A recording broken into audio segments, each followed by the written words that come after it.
Assalamualaikum warahmatullahi wabarakatuh. Selamat datang di channel ID Sejarah, channel yang membahas mengenai semua hal tentang sejarah. Oke, kali ini saya Rahmat Ardiansah akan membahas mengenai peran Soekarno dalam negara kita. Dari biografi, kemudian bagaimana kontribusinya di masa muda, kemudian bagaimana kontribusinya ketika kemerdekaan dan pasca kemerdekaan. Semua akan saya bahas di video ini secara singkat. Oke, di slide kalian bisa lihat ada kata-kata mutiara dari Pak Karno. Barang siapa ingin mutiara harus berani terjun di lautan yang dalam. Jadi ini salah satu quote yang bagus ya menurut saya karena memberikan kesan bahwa kita harus berjuang ketika kita mendapatkan sesuatu, menginginkan mendapatkan sesuatu.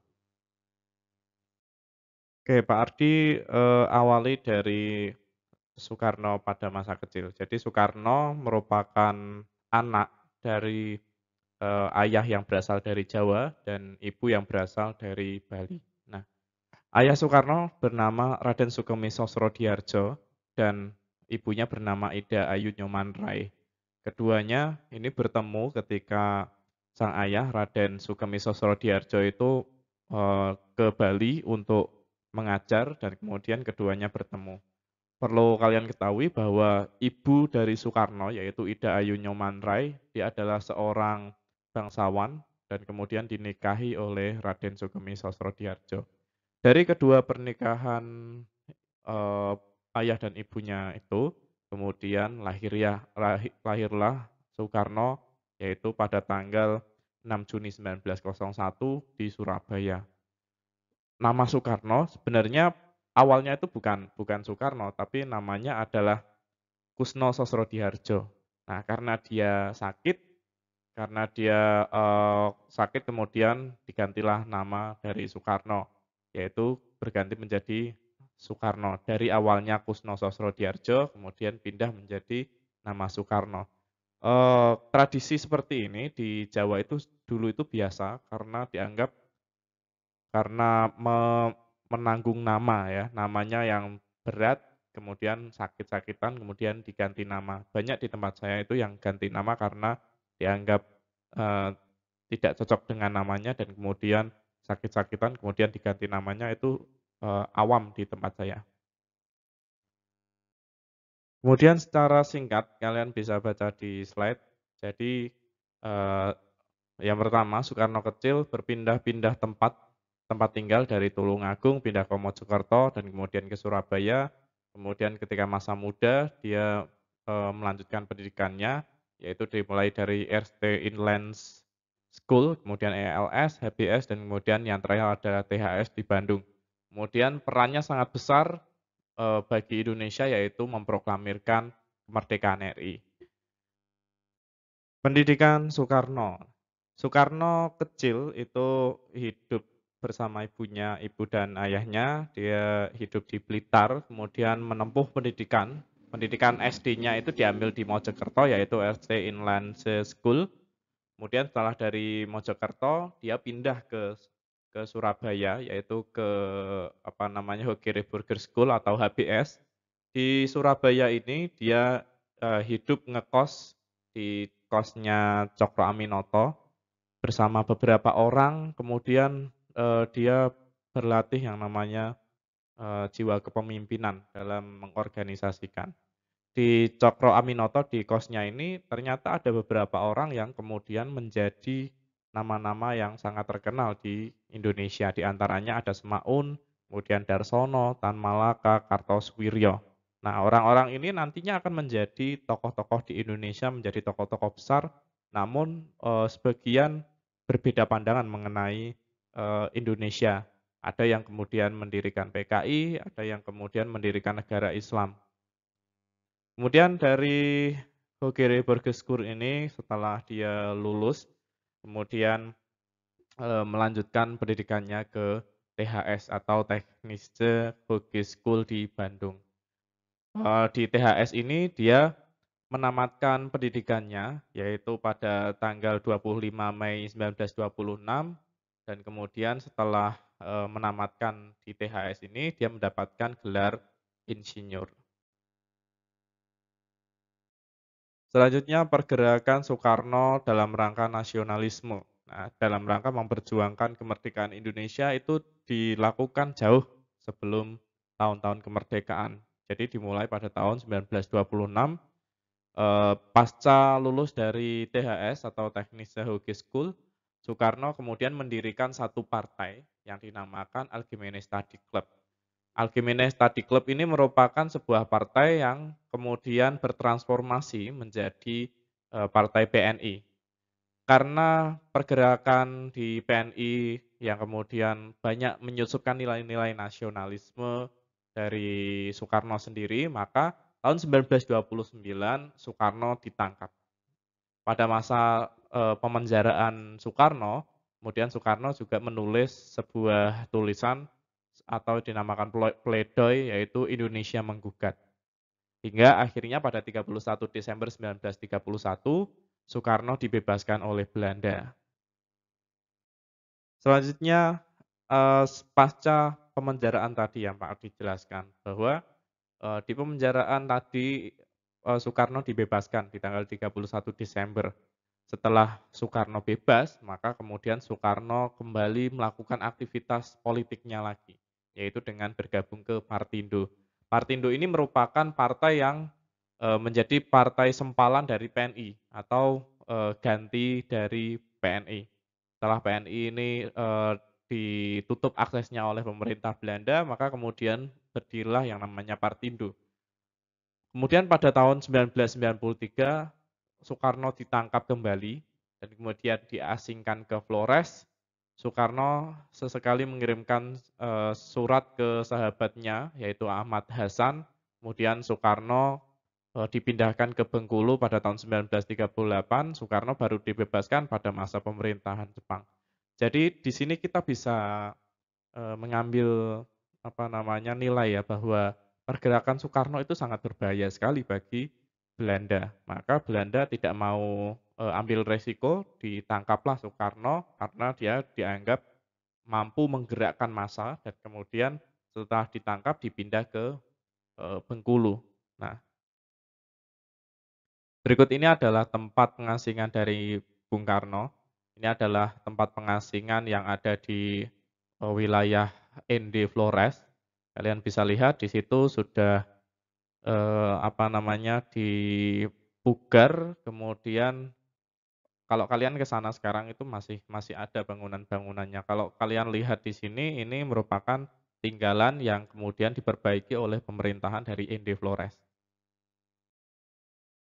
Begitu juga di Bengkulu juga ada tempat, pengasingan Soekarno juga diperbaiki, dipugar dan kemudian masih awet sampai sekarang. Nah, kira-kira ada yang, kira-kira di slide kalian bisa lihat. Kemudian Soekarno di masa penjajahan Jepang.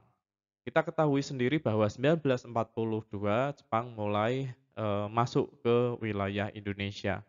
Jepang masuk ke wilayah Indonesia dengan berbekal, mencari, kepercayaan dari orang-orang Indonesia. Sebenarnya Indonesia itu krisis terhadap kepercayaan terhadap orang-orang yang menjajah, terutama bangsa Belanda. Dengan adanya bangsa Jepang yang datang ke Indonesia, maka Jepang mau tidak mau harus mengambil hati rakyat Indonesia. Bagaimana cara mengambil hati rakyat Indonesia? Yaitu dengan cara, melabeli mereka adalah saudara tua dari Asia. Nah, selain melabeli saudara tua dari Asia, Jepang juga membebaskan tawanan-tawanan dari pihak Belanda. Salah satunya adalah Soekarno. Nah, karena Soekarno dianggap memiliki, memiliki pengaruh yang besar bagi Indonesia, maka dibebaskanlah Soekarno dan digunakan untuk menggerakkan rakyat Indonesia agar mau tunduk kepada pihak, eee, Jepang. Jadi Pak Karno ini dimanfaatkan oleh pihak Jepang. Namun, Pak Karno juga nggak mau kalah, Pak Karno juga selain dimanfaatkan, dia juga memanfaatkan Jepang dengan cara memberikan nilai-nilai nasionalisme kepada rakyat Indonesia ketika dimasukkan ke dalam organisasi yang namanya Putra. Soekarno pada masa revolusi atau pada masa ketika kemerdekaan. Di sini saya cuma mengambil sekilas saja karena sudah banyak sekali dibahas ya. Jadi sepak terjang Soekarno itu sebenarnya sangat sangat hebat ketika kita berbicara pada revolusi Indonesia. Soekarno sebagai seorang penggerak, dia memimpin memimpin sidang-sidang baik itu dari BPUPKI, PPKI dan kemudian masuk ke kemerdekaan. Diawali dari proklamasi kemerdekaan, Soekarno memiliki peran yang sangat besar terhadap kemerdekaan karena dia yang membacakan proklamasi kemerdekaan. Dia yang dianggap memiliki jiwa nasionalisme, memiliki jiwa kepemimpinan dan kapabilitasnya itu dianggap mumpuni untuk memimpin sebuah negara yang baru merdeka. Nah, karena pada masa itu kan kita ketahui sendiri peristiwa Rengas Dengklok, para golongan muda itu memaksa untuk Soekarno dan Hatta lah yang cocok untuk menjadi orang yang memproklamirkan Indonesia. Kemudian yang kedua, di rapat lapangan Ikada. Pada rapat lapangan Ikada, Soekarno berpidato. Dia meminta agar Indonesia itu tetap tenang dan pada masa itu di lapangan Ikada kan juga diawasi oleh pihak Jepang. Dengan adanya rapat besar di lapangan Ikada ini ternyata tidak terjadi pertumpahan darah. Nah, jadi berbeda dengan apa yang diprediksi oleh bangsa Jepang. Maka ini menurut saya cukup hebat karena Soekarno bisa membawa massa untuk datang ke rapat di lapangan Ikada dan kemudian tidak terjadi pertumpahan darah yang besar pada pihak Jepang. Kemudian pertempuran 10 November. Apa peran dari pertempuran 10 November? Pertempuran 10 November itu adalah perang antara pihak arek Surabaya, kemudian melawan orang-orang Inggris dan Belanda. Nah, pertempuran tersebut berlangsung beberapa hari dan pertempuran tersebut sangat heroik, maka dianggap bahwa 10 November adalah hari pahlawan. Peperangan tersebut bisa berakhir karena adanya desakan dari Soekarno untuk menghentikan. Karena kalau diteruskan akan terjadi banyak sekali pertumpahan darah baik dari kolonial maupun dari orang Indonesia sendiri. Jadi peran Soekarno dalam menghentikan perang tersebut itu sangat besar sekali. Kemudian perpindahan ibu kota Jakarta ke Yogyakarta ini dikarenakan adanya agresi militer Belanda. Jadi Soekarno memutuskan agar dia mundur ke Jogja. Ini menurut saya juga salah satu nilai nilai yang perlu kita contoh bahwa kita tidak bisa memaksakan satu ibu kota itu tetap di situ padahal terjadi kedaruratan. Maka mau tidak mau harus pindah ke Yogyakarta untuk mengamankan Republik Indonesia agar tetap berdiri.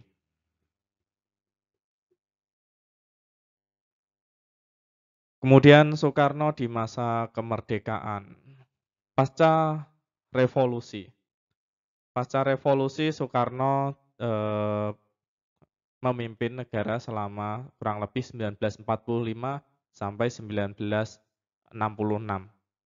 Kemudian selama masa kepemimpinannya, Soekarno itu menjadi Presiden Republik Indonesia, pernah menjadi Presiden Republik Indonesia, pernah mengadakan konferensi Asia Afrika yang kemudian menghasilkan gerakan non-blok, kemudian dia juga menyuarakan yang namanya politik bebas aktif. Apa itu politik bebas aktif?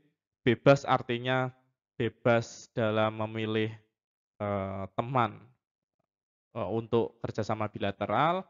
Kemudian kalau aktif untuk menyuarakan hak-hak Indonesia, aktif dalam dunia internasional. Nah itu yang dinamakan bebas aktif.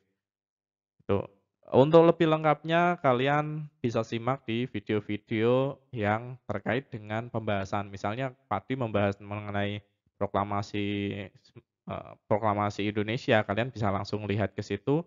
Padi membahas mengenai agresi militer Belanda bisa langsung cek ke situ. Jadi ini adalah video singkatnya mengenai peran Soekarno dalam kemerdekaan. Oke, terima kasih sudah menyimak dari awal sampai akhir. Semoga apa yang Pak Ardi jelaskan secara singkat ini bisa dipahami. Cukup sekian, wassalamualaikum warahmatullahi wabarakatuh.